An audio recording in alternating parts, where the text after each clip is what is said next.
नमस्कार। आज आगे बढ़ते हुए चौथा प्रश्न देखते हैं कि मौर्यकालीन स्तंभों पर एक लघु लेख लिखिए। मौर्यकालीन स्तंभों पर एक लघु लेख लिखिए। तो चलिए देखते हैं। तो मौर्यकाल की सर्वश्रेष्ठ कलाकृति स्तंभों एवं उसके शीर्ष पर पशुओं का निर्माण है। इन स्तंभों का निर्माण अशोक द्वारा कराया गया था। इन पर उसकी धम्म लिपि अंकित है।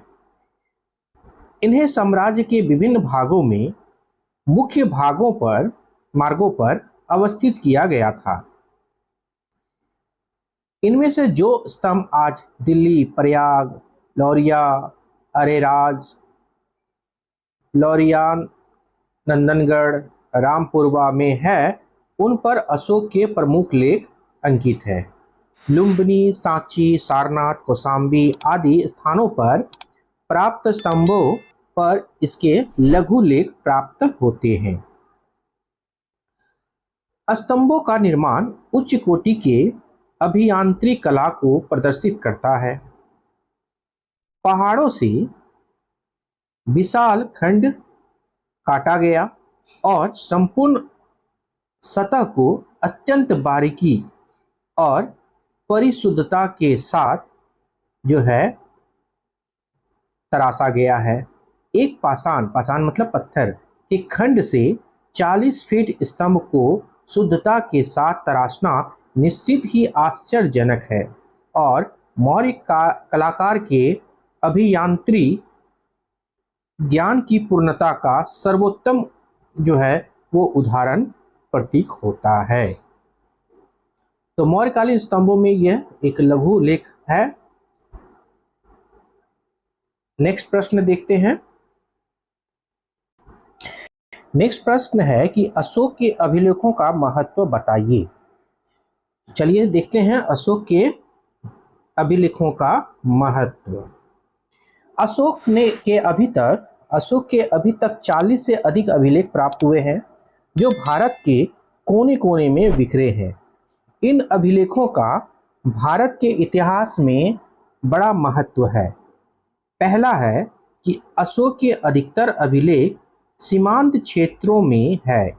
इसकी सहायता से हम अशोक के साम्राज्य की सीमाएं निश्चित कर सकते हैं। दूसरा है कि इसके अभिलेखों से यह स्पष्ट होता है कि वह बौद्ध धर्मावलंबी था। तीसरा है कि इन अभिलेखों से ज्ञात होता है कि अशोक के मिस्र, सीरिया, बर्मा, श्रीलंका के साथ बड़े अच्छे संबंध थे।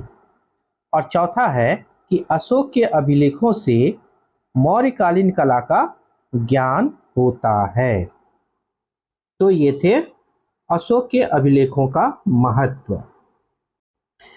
नेक्स्ट प्रश्न है कि अशोक ने बौद्ध धर्म के प्रचार के लिए क्या कार्य किए। तो कलिंग युद्ध के उपरांत अशोक ने बौद्ध धर्म के प्रचार प्रसार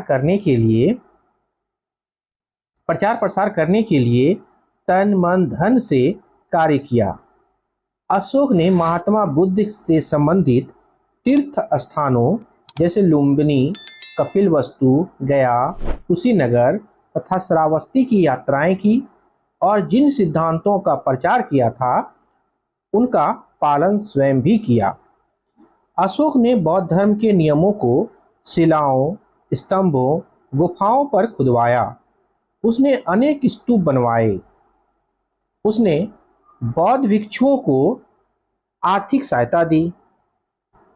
बौद्ध धर्म की आंतरिक फूट को दूर करने के लिए पाटलिपुत्र में बौद्धों की तीसरी संहति का आयोजन भी किया। बौद्ध धर्म के प्रचार हेतु प्रचारकों को भारत के विभिन्न भागों के साथ साथ विदेशों में भी भेजा। लंका में अशोक अपने पुत्र महेंद्र और पुत्री संघमित्रा को भेजा। इस प्रकार अशोक बौद्ध धर्म को विश्व धर्म बना दिया। नेक्स्ट प्रश्न है कि कलिंग युद्ध का अशोक पर क्या प्रभाव पड़ा। कलिंग युद्ध का अशोक पर क्या प्रभाव पड़ा? तो कलिंग युद्ध के परिणाम स्वरूप अशोक का जीवन बिल्कुल बदल गया। उसके जीवन में आए कुछ महत्वपूर्ण परिवर्तन निम्नलिखित हैं। पहला है कि कलिंग युद्ध में हुए रक्तपात को देखकर अशोक ने युद्ध घोष के स्थान पर धर्म घोष करने का निश्चय किया। इस युद्ध के बाद अशोक अहिंसा का पुजारी बन गया। युद्ध के साथ साथ उसने मांस खाना, शिकार करना भी बंद कर दिया।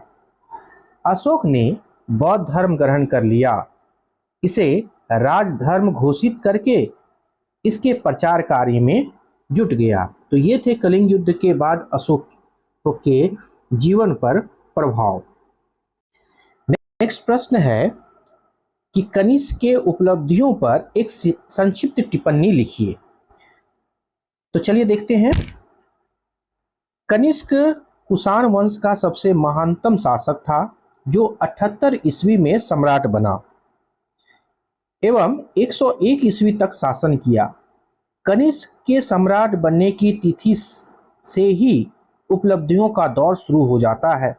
शक संवत की शुरुआत इसके गद्दी पर बैठने की तिथि यानी 78 ईस्वी से मानी जाती है। कनिष्क भारत का पहला शासक था जिसने चीन पर आक्रमण करके उसके आर्थिक रूप से महत्वपूर्ण क्षेत्र सिल्क रूट पर कब्जा किया था। कनिष्क बौद्ध धर्म का अनुयायी था। उसने अशोक की तरह ही एशिया और चीन में बौद्ध धर्म का प्रचार करवाया। कनिष्क के संरक्षण में ही कश्मीर के कुंडल वन विहार में चतुर्थ बौद्ध संगीति का आयोजन किया गया था। तो ये थे कनिष्क के उपलब्धियों पर एक संक्षिप्त विवरण।